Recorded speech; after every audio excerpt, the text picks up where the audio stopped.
My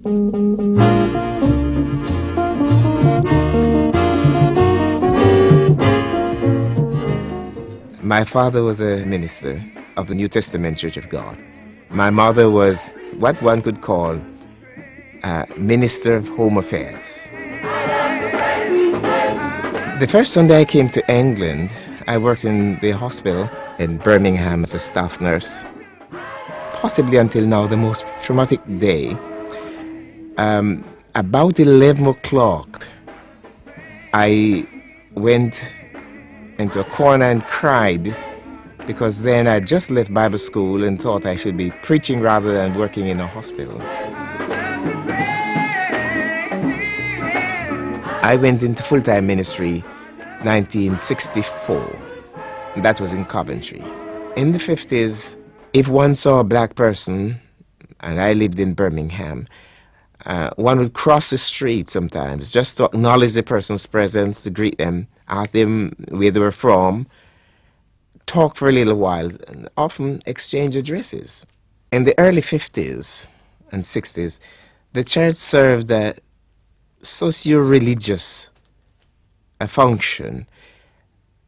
People were not as welcomed in pubs and clubs as they are today.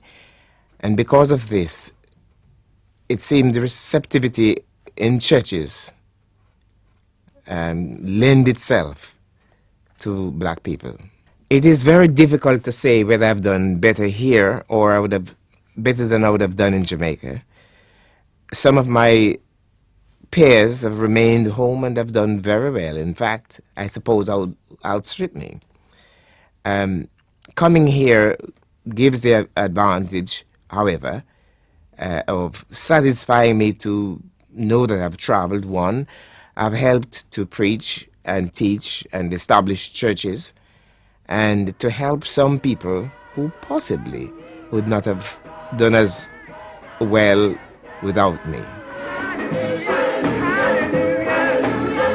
So I believe I've done some things, although probably not as much as I would love to do. I'd love to go back to Jamaica, the land of my birth, a country I dearly love. It's very difficult with my children and grandchild here, one grandson, and I suppose that would be the second greatest trauma in my life, to split between my children and my country.